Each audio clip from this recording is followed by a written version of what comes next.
अस्सलामुअलैकुम। जैसे कि लास्ट टाइम हमने मैथ्स की डेफिनेशन पढ़ी थी और इसके अलावा सेट्स की डेफिनेशन पढ़ी थी, उसकी काइंड्स पढ़ी थी और उसकी फॉर्म्स यानी वे ऑफ राइटिंग पढ़ी थी। आज हम उससे आगे बढ़ते हैं। आज हमारे पास काम है एक्सरसाइज 1.2 का। अब एक्सरसाइज 1.2 में देखें तो सबसे पहला सवाल हमारे पास आता है, given that the sets A is equal to FACE and B is equal to EDGF are subsets of the universal set U is equal to A, B, C, D, E, F, G. List the elements below of. अब देखिए, सबसे पहली चीज़ तो मैं आप लोगों को बता दूं, वो हमें ये बता रहा है कि A का सेट जो दिया हुआ है वो है FACE एंड B का सेट हमें दिया हुआ है वो है EDGF। और आगे हमें कहना are subsets of the universal set. Subsets का मतलब क्या होता है? सब और सेट, ये दो लफ्ज़ से मिलकर एक लफ्ज़ बना है जिसका मतलब होता है पार्ट्स ऑफ अ सेट। यानी सब का मतलब होता है पार्ट और सेट हमारे पास ऐसा मजमूआ, जो चीज़ों का ऐसा मजमूआ जो एक जैसा काम सर अंजाम दे रहा हो, यानी सेट का हिस्सा जो है वो सबसेट कहलाता है। तो यहाँ पर ये यही बता रहा है कि ए और बी जो सेट हैं, ये दोनों सेट किसके हिस्से हैं? यूनिवर्सल सेट के। यानी अगर आप ये देखें भी तो FACE ए में मौजूद है और EGDF बी में मौजूद है, और ये दोनों के दोनों उसके सेट के एलिमेंट्स जो हैं वो यूनिवर्सल सेट के अंदर मौजूद है। तो यूनिवर्सल सेट हमारे पास है ABCDEFG। अब लिस्ट द एलिमेंट्स बिलो, यानी नीचे जो सवाल दिए हुए हैं उनको हमने सॉल्व करना है। सबसे पहला सवाल हमारे पास दिया हुआ है A का कॉम्प्लीमेंट। अब कॉम्प्लीमेंट क्या होता है? कॉम्प्लीमेंट में जो है वो हमने क्या करना होता है कि कॉम्प्लीमेंट में हमने जिसका कॉम्प्लीमेंट मालूम करना हो उस चीज़ को हम यूनिवर्सल सेट में से माइनस कर देते हैं। अब इसको हम सॉल्व करते हैं। क्या है, सॉल्व कैसे होता है? इसकी सॉल्यूशन की तरफ हम जाते हैं। देखो, सेट के चैप्टर को यूज़ करते हुए सबसे पहली चीज़ हमें ये ध्यान में रखनी है कि सवाल जो हमें दिया गया होगा, जैसे यहाँ पर A का कॉम्प्लीमेंट है, तो सवाल में जो जो सेट हमें रिक्वायर्ड होंगे हम पहले सॉल्यूशन के बाद वो सेट लिख लेंगे। जैसे मैंने बताया कि कॉम्प्लीमेंट जिस चीज़ के ऊपर होता है उसको हम यूनिवर्सल सेट में से माइनस करते हैं। तो A का कॉम्प्लीमेंट है, मतलब A के सेट को हमने यूनिवर्सल सेट में से माइनस करना है। तो हमें इस सवाल के लिए यूनिवर्सल सेट रिक्वायर्ड होगा और साथ साथ A का सेट भी रिक्वायर्ड होगा। अब यूनिवर्सल सेट क्यों रिक्वायर्ड है? क्योंकि A को हमने माइनस करना है, यानी A के सेट को माइनस करना है यूनिवर्सल सेट में से। अब हम आते हैं A कॉम्प्लीमेंट मालूम करने जा रहे हैं, तो सामने क्वेश्चन मार्क, यानी हमें नहीं पता फिलहाल कि क्या चीज़ होती है, यानी मालूम करने के बाद इसका आंसर क्या आएगा। आगे बढ़ते हैं। A complement is equal to U minus A। अच्छा देखिए, U जो है वो दो तरह का होता है, एक होता है यूनियन और एक होता है यूनिवर्सल सेट। अब यूनिवर्सल सेट क्या होता है? यूनिवर्सल सेट ऐसा सेट होता है जिसके अंदर जो है वो तमाम जो गिवन सेट्स होते हैं वो आ जाते हैं और ये अलग से एक सेट होता है। और अगर हम यूनियन की बात करें तो यूनियन एक टर्म है जिसका मतलब होता है किसी चीज़ों को जोड़ना या मिलाना। तो यूनिवर्सल सेट और यूनियन में दोनों में बहुत बड़ा डिफरेंस होता है, इस चीज़ को ध्यान में रखिएगा। अब A कॉम्प्लीमेंट बता रहे हैं कि यूनिवर्सल सेट माइनस A, यानी U में से A को माइनस करना है। अब A कॉम्प्लीमेंट हम मालूम करने जा रहे हैं, तो सबसे पहले हमें यहाँ पर नज़र आ रहा है कि यूनिवर्सल सेट पहले आएगा, उसके बाद माइनस की साइन आएगी, फिर हमारा A का सेट आएगा। अब नीचे हमने यूनिवर्सल सेट पहले लिखा ABCDEFG, फिर उसके बाद बीच में माइनस की साइन आएगी हमारी, ये आ गई। फिर उसके बाद A का सेट लिखा FACE। जैसे कि हमें पता है, सिंपली भी अगर हम माइनस की बात करें तो माइनस का मतलब होता है तफरीक, यानी किसी चीज़ को निकालना। अब हम यूनिवर्सल सेट में से A को निकाल रहे हैं, तो इसका मतलब जो चीज़ें हमारे पास सेट U में मौजूद होंगी यानी यूनिवर्सल सेट में, और अगर वही चीज़ें हमारी सेट A में भी मौजूद होंगी तो हम क्या करेंगे, दोनों को कैंसिल आउट कर देंगे। कैंसिल आउट से मुराद यानी दोनों में जो जैसी होंगी वो चीज़ें कट जाएंगी। अब A इसमें भी मौजूद था, A यहाँ पर भी मौजूद है, उसके बाद C यहाँ पर भी मौजूद था और A में भी मौजूद है। उसके बाद जो है वो हमारे पास E यूनिवर्सल सेट में भी मौजूद था, A में भी मौजूद है, F भी मौजूद था और यहाँ पर भी F मौजूद है। तो ये नंबर सारे कट गया, बाकी हमारे पास क्या बचा है देख सकते हैं आप लोग, B, D और G। तो A का कॉम्प्लीमेंट हमारे पास लास्ट में आंसर क्या आया, B, D और G। ये हमारे A का कॉम्प्लीमेंट है। इसी तरह बाकी भी कॉम्प्लीमेंट, चाहे जितने भी बड़ा सवाल हो, जिसका भी कॉम्प्लीमेंट हमने मालूम करना हो उसका कॉम्प्लीमेंट इसी तरीके से मालूम किया जाता है। अब आगे बढ़ते हैं। इसका क्वेश्चन नंबर 4 है A यूनियन B का होल कॉम्प्लीमेंट। अब होल का मतलब क्या होता है? होल का मतलब होता है तमाम, यानी सारा। यानी ए यूनियन बी के बाद जो है वो हमने उसका कॉम्प्लीमेंट लेना है। देखिए हमने अभी बात की थी कि सवाल में जो सवाल दिया हुआ होगा उस हिसाब से हमने उसके सेट्स लिखने हैं। अब देखिए यहाँ पर ए भी मौजूद है, बी भी मौजूद है और साथ में कॉम्प्लीमेंट भी है। इसका मतलब हमें ए का सेट भी रिक्वायर्ड है, बी का सेट भी रिक्वायर्ड है और कॉम्प्लीमेंट होने की वजह से यूनिवर्सल सेट भी रिक्वायर्ड है। तो हमने सॉल्यूशन के बाद क्या किया, यूनिवर्सल सेट सबसे पहले लिखा A B C D E F G, फिर ए का सेट लिखा F A C E and B का सेट लिखा ई डी जी एफ। अब हम सवाल को सॉल्व करने की तरफ आते हैं। तो हमारे पास सवाल था ए यूनियन बी का होल कॉम्प्लीमेंट, यानी ब्रैकेट के अंदर ए यूनियन बी है, उसके बाद बाहर का कॉम्प्लीमेंट है। देखिए जब तक हम ब्रैकेट के अंदर की चीज़ को यूज़ नहीं कर सकते हैं, कर लेते हैं, सॉल्व नहीं कर लेते, तब तक हम ब्रैकेट के बाहर कुछ भी नहीं कर सकते। तो सबसे पहले हम ब्रैकेट के अंदर जो चीज़ है उसको सॉल्व करेंगे, यानी ए यूनियन बी। मतलब हमारे पास इस सवाल में दो हिस्से मौजूद हैं। एक चीज़ है, हम दो हिस्से मतलब दो चीज़ें, यानी एक है ए यूनियन बी और दूसरा है कॉम्प्लीमेंट इसका पूरा। अब सबसे पहले ए यूनियन बी मालूम करेंगे। तो हमने पिछले सवाल में भी बात की कि जो चीज़ मालूम करने जा रहे होते हैं उसके साथ हम क्वेश्चन मार्क यूज़ करते हैं ताकि हमें पता चले कि ये अभी तक हमें मालूम नहीं है, हम आगे चल के मालूम कर रहे हैं। अब ए यूनियन बी है तो मतलब पहले ए दिया हुआ है, ए का सेट लिखा एफ ए सी ई, फिर यूनियन की साइन ये रही हमारे पास, फिर बी दिया हुआ है तो बी का सेट लिखेंगे ई जी डी एफ। अब यूनियन करना है, यूनियन का मतलब होता है जोड़ना या मिलाना, ये अभी मैंने पिछले सवाल में आप लोगों को बताया था। अच्छा देखिए डिफरेंस आप लोगों को मैंने बताया था कि यूनियन और यूनिवर्सल सेट का डिफरेंस क्या होता है।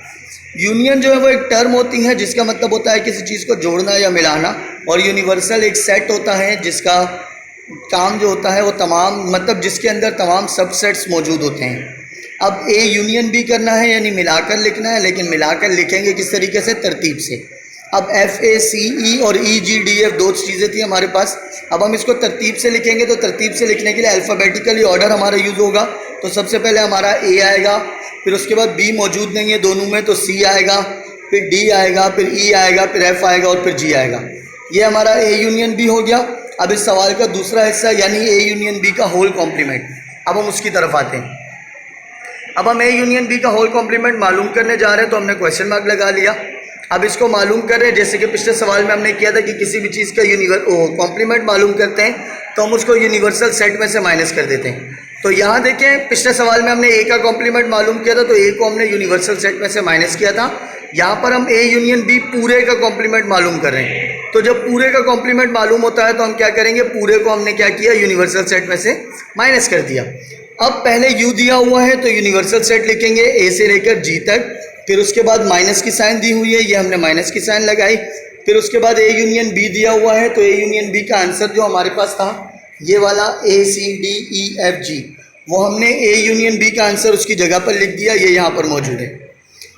अब देखिए हमने क्या करना है, यूनिवर्सल सेट में से माइनस करना है। तो माइनस का पता है, मैंने अभी बताया था आप लोगों को पिछले सवाल में कि यूनिवर्सल सेट में से माइनस करेंगे मतलब दोनों में जो एक जैसी चीज़ें होंगी वो कट जाएंगी और जो है वो बाकी जो पहले सेट में बचेगा वो आंसर आएगा। अच्छा पहले सेट की बात मैं क्यों कर रहा हूँ, पहले सेट की बात इसलिए कर रहा हूँ क्योंकि हम यू में से ए यूनियन बी को माइनस करने जा रहे हैं।